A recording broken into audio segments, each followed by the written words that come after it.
Hi kiddos, we're reading Alice's Adventures in Wonderland by Lewis Carroll. This version is adapted by Debbie Guthery and illustrated by Jason Alexander. We're on chapter 6 called Pig and Pepper. She stood looking at the house when suddenly a footman came running out of the woods. Alice thought he looked like a fish. He knocked on the door with his knuckles. It was opened by another footman in uniform with a round face and large eyes like a frog. The fish footman handed a letter over to the other saying, "For the Duchess, an invitation from the Queen to play croquet." The frog footman answered, "From the Queen, an invitation for the Duchess to play croquet." Then they both bowed low and their curls tangled together.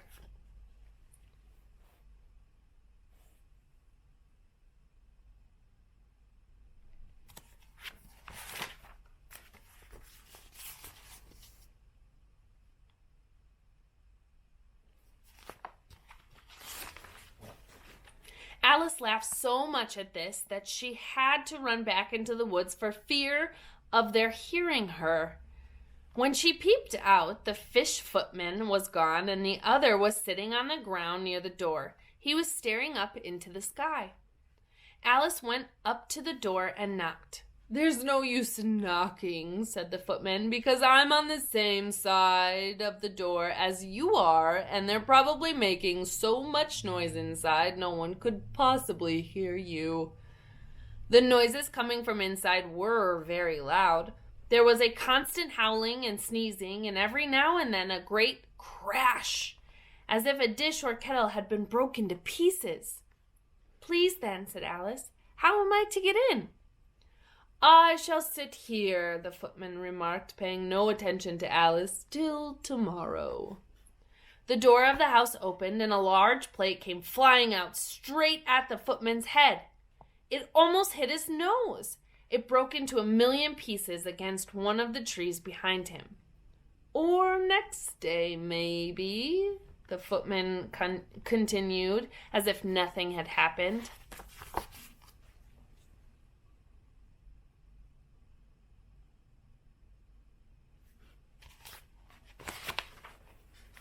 "Oh, there's no use in talking to him," said Alice, and she opened the door and went in. The door led right into the large kitchen, which was full of smoke. The Duchess was sitting on a three-legged stool holding a baby. The cook was leaning over the fire, stirring a large pot, which seemed to be full of soup. "There's too much pepper in that soup," Alice said to herself as she sneezed. Even the Duchess sneezed occasionally. As for the baby, it was sneezing and howling. The only creatures in the kitchen that did not sneeze were the cook and a large cat, which was sitting near the fireplace, grinning from ear to ear. "Please, can you tell me," said Alice, "why your cat grins like that?" "It's a Cheshire cat," said the Duchess, "and that's why." "I didn't know that Cheshire cats always grinned. In fact, I didn't know that cats could grin." "They all can," said the Duchess, "and most of 'em do." "I don't know of any that do," Alice said very politely. "You don't know much," said the Duchess.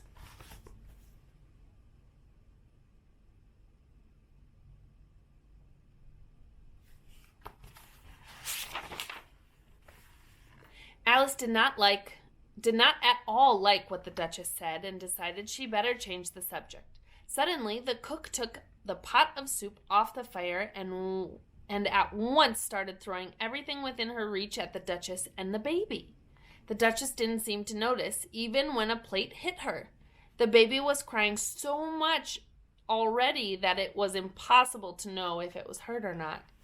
"Oh, please be careful with what you're doing," cried Alice, jumping up. "If everybody minded their own business," the Duchess said, "the world would go around a great deal faster."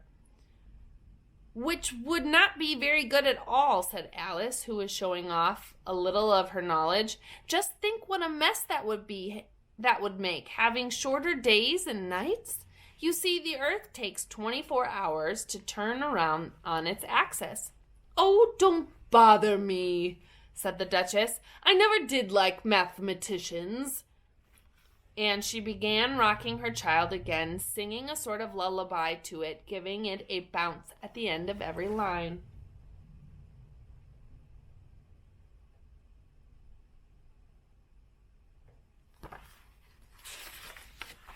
The Duchess sang the second verse of the song and then turned to Alice. "Here, you may hold it a bit if you like," she said the Duchess, tossing the baby to her as she spoke.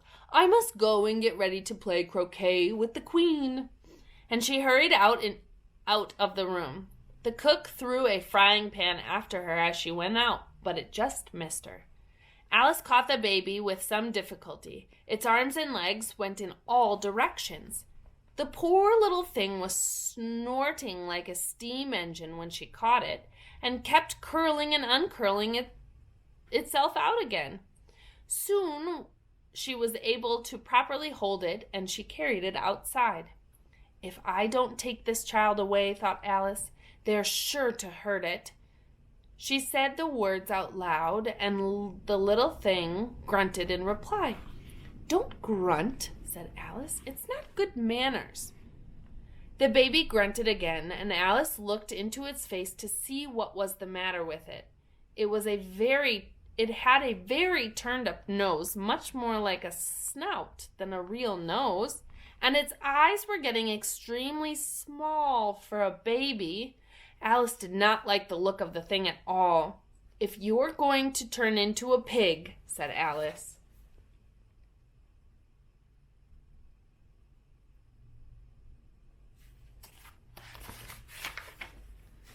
"I'll have nothing more to do with you." The poor little thing sobbed again, or grunted, it was impossible to say which, and they sat in silence for a while.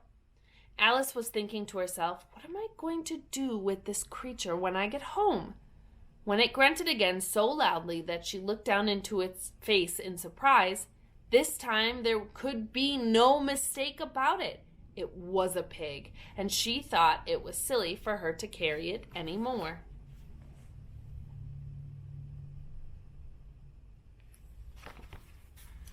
So she put the little creature down and felt relieved to see it run away into the woods.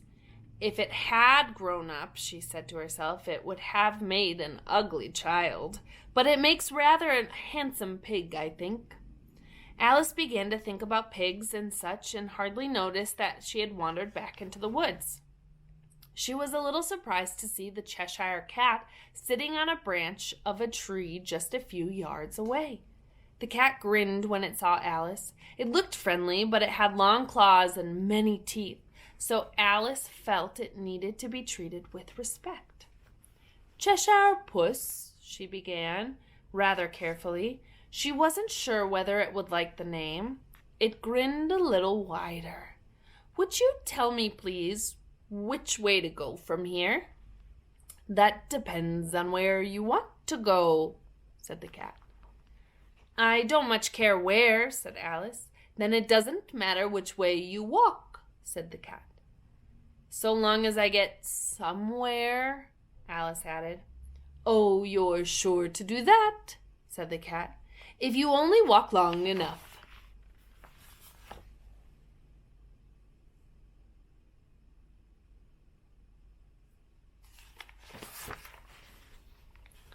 Alice knew that was true. So she tried another question. "What sort of people live around here in that direction?" The cat. Oops, I'm going to start this page over. Alice knew that was true, so she tried another question. "What sort of people live around here?" "In that direction," the cat said, waving its right paw around, "lives a hatter. And in that direction," waving the other paw, "lives a March Hare. Visit either you like, they're both mad." "But I don't want to go among mad people," Alice remarked. "Oh, you can't help that," said the cat. "We're all mad here. I'm mad, you're mad." "How do you know I'm mad?" said Alice. "Oh, you must be," said the cat, "or you wouldn't have come here." Alice didn't think that proved anything at all. And how do you know that you're mad? To begin with, said the cat, a dog's not mad. Do you agree? I suppose so, said Alice. Well then, the cat went on, you see a dog growls when it's angry and wags its tail when it's pleased. Now I growl when I'm pleased and wag my tail when I'm angry. Therefore, I'm mad. I call it purring, not growling, said Alice. Call it what you like, said the cat. Do you play croquet with the queen today?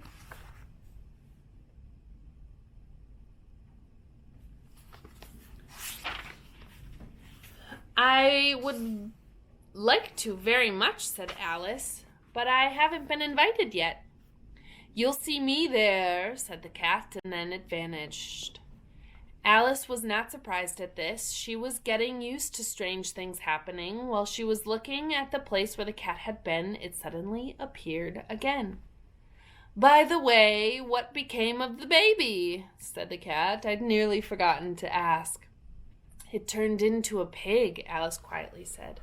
I thought it would, said the cat, and it vanished again. Alice waited a little, expecting to see it again, but it did not appear. After a minute or two, she began walking in the direction in which the March Hare lived. She looked up, and there was the cat again, sitting on the branch of a tree. I wish you wouldn't keep appearing and vanishing so suddenly, said Alice. As you wish, said the cat. This time it vanished quite slowly, beginning with the end of its tail and ending with its grin. His grin remained some time after the rest had gone.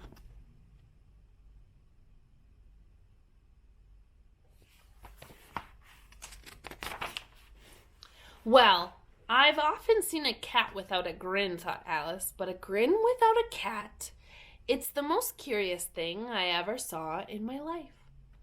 She had not gone far before she found the March Hare's house. The house had chimneys shaped like ears and a roof covered in fur. It was a large house, and she didn't want to go any closer until she had grown about 2 feet high. So she nibbled on the left-hand bit of the mushroom before she walked toward it. What if the March Hare really is mad? She said nervously. I almost wish I'd gone to see the Hatter instead. That's it for chapter 6. Next we have chapter 7 called A Mad Tea Party. So what do you think's going to happen in that chapter?